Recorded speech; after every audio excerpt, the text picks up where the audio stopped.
आज के इस वीडियो में आपका स्वागत है। आज मैं एक बहुत ही इम्पोर्टेंट टॉपिक पे वीडियो बनाने जा रहा हूँ। ये टॉपिक ऐसे ही इम्पोर्टेंट नहीं कह रहा हूँ मैं, सच में इम्पोर्टेंट है ये, ठीक है ना। काफ़ी इम्पोर्टेंट है। अब कैसे इम्पोर्टेंट है मैं आपको बताता हूँ। मान लीजिए आप अमेज़ॉन पे पहले से सेलर हैं या अभी नया नया सेल करना शुरू किया है, बेचना शुरू किया है अमेज़ॉन पे, ठीक है। अब आपके या तो ऑर्डर बिल्कुल भी नहीं आ रहे हैं या फिर आपके ऑर्डर बहुत कम आ रहे हैं, ठीक है ना। या तो बिल्कुल भी नहीं या बहुत कम। तो आदमी के दिमाग में ना दो बातें आती हैं। सबसे पहली बात आती है कि मेरी लिस्टिंग दिख ही नहीं रही है किसी को, ठीक है। जो मैंने प्रोडक्ट की लिस्टिंग करी है, जो प्रोडक्ट डाला है, वो किसी को दिख ही नहीं रहा है। और दूसरी प्रॉब्लम आदमी के दिमाग में ये बात आती है कि मेरी लिस्टिंग ठीक नहीं है। ठीक नहीं है से मेरा ये मतलब है कि मतलब मेरा प्रोडक्ट अच्छा नहीं है या फिर उसकी प्राइसिंग वगैरह ठीक नहीं है, या तो ये है। लेकिन मेन जो चीज़ आती है खासकर नए सेलर के दिमाग में, वो ये आती है कि मेरी लिस्टिंग दिख ही नहीं रही है किसी को, प्रोडक्ट दिख ही नहीं रहा है। तो फिर वो ऐसे में क्या करते हैं, वो ऐड चला लेते हैं, ठीक है। अब जिनकी लिस्टिंग सच में इस वजह से नहीं बिक रही थी कि दिख नहीं रही है, तो उनके ऐड में तो सक्सेस मिल जाती है उन्हें और उनकी सेल होने लग जाती है अच्छी खासी। लेकिन क्या होता है, जिनकी लिस्टिंग में पहले से व्यू आ रहे थे और वो ऐड चलाते हैं, तो उनका प्रोडक्ट तब भी नहीं बिकता है, ठीक है ना। तो इसका ये मतलब था कि उनके प्रोडक्ट में सच में कोई कमी थी, ठीक है। तो अब बात ये आती है कि आदमी को ये तो पता होता नहीं है कि मेरी लिस्टिंग पे व्यू आ रहे हैं कि नहीं, ठीक है। खासकर नए सेलर को तो उस पर ऐड चलाता है बिना चेक करे व्यू आ रहे हैं कि नहीं, और ऐड चलाने के बाद भी पैसा बर्बाद हो जाता है, मतलब वेस्ट ही जाता है, कुछ फ़ायदा नहीं पड़ता है, ठीक है ना।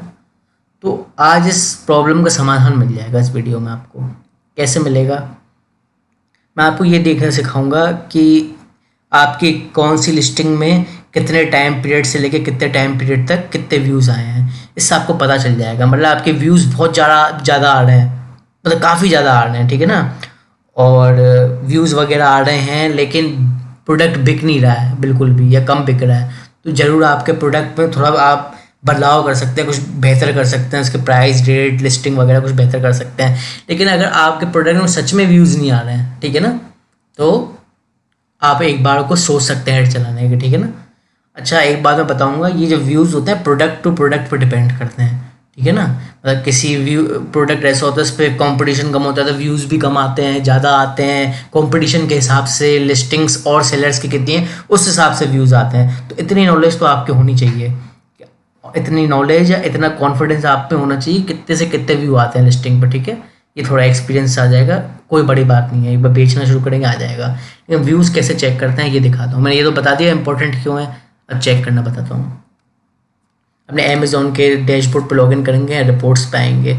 रिपोर्ट्स के बाद ये आएंगे आप बिजनेस रिपोर्ट्स पे। अब ये बिजनेस रिपोर्ट्स है, ठीक है। यहाँ पे आप ASIN आपको दिख रहा है, इस पर क्लिक करेंगे। Detail page sales and traffic, ठीक है। आपको टाइम पीरियड चुनना है कितने से कितने का। मैं आपको थोड़ा पीछे का टाइम पीरियड पे दिखाता हूँ, 1 मिनट, मतलब कितने से कितने समय की बात कर रहे हैं आप। तो यहाँ मैंने चुन लिया टाइम पीरियड। अब आप देख सकते हैं मेरी लिस्टिंग्स आ गई। अभी मैं आपको व्यू दिखाता हूँ आपको लिस्टिंग के।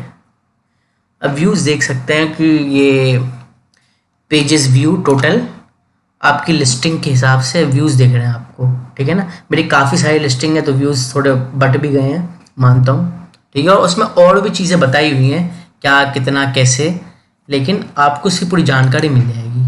अब इसके बेसिस पे एक मिनट थोड़ा मैं जूम करके दिखा देता हूँ। ये व्यूज़ देख रहे हैं आपको, ये व्यूज़ होते हैं जो किसी में कम आते हैं ज़्यादा आते हैं, जैसे कि मैंने बताया प्रोडक्ट के हिसाब से होता है, ठीक है ना।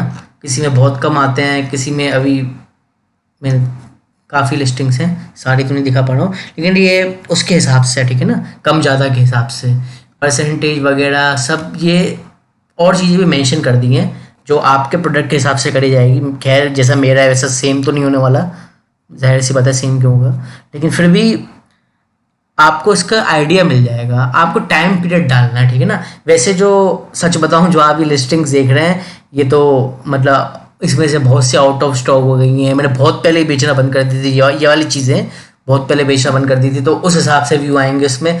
लेकिन आप अपना टाइम पीरियड डाल सकते हैं, 1 महीने का, 1 साल का, 2 साल का, 5 साल का, या कुछ महीने का, कुछ दिन का, इतने से इतने समय में कितने व्यूज़ आए, ठीक है ना। तो ये एक बहुत ही काम की चीज़ है। इससे व्यूज़ से क्या होगा, आपको क्लियर पिक्चर हो जाएगी कि आपको ऐड चलाने हैं नहीं चलाने हैं, आपका प्रोडक्ट आपको रखना है नहीं रखना। जैसे मैं इस चीज़ का बहुत फ़ायदा लेता था। जैसे मैं आपको बताऊं, मैं इसके व्यूज़ वगैरह देख के बहुत सी लिस्टिंग मतलब सोर्स करना ही बंद कर देता था माल, ठीक है ना, कि आगे नहीं बेचना है। जिनके अच्छे व्यू होते थे तो उनकी लिस्टिंग करता था, बहुत सी बंद करके और चीज़ों में मुझे ज़्यादा व्यूज़ मिलते थे तो मैंने वो बेचना शुरू कर दिया। तो ऐसे करता रहता था, ठीक है ना। अभी तो मैं फ्लिपकार्ट मीशो पे भी बेच रहा हूँ। खैर फिलहाल अमेज़ोन पे पॉज किया हुआ है। तो ये है, पॉज किया हुआ है किसी ना किसी वजह से। मैं फ्लिपकार्ट पे कर रहा हूँ, मीशो पे कर रहा हूँ और थोड़ा और जगह भी। लेकिन मैं आपको बताऊँ, व्यूज़ ऐसे देखते हैं, ठीक है। यही था इस वीडियो में बताने के लिए कि व्यूज़ कैसे देखते हैं। और भी कई चीज़ें हैं इस बिजनेस रिपोर्ट में, लेकिन सब बताने बैठ गए तो वीडियो बहुत लंबा हो जाएगा, ठीक है। Thank you.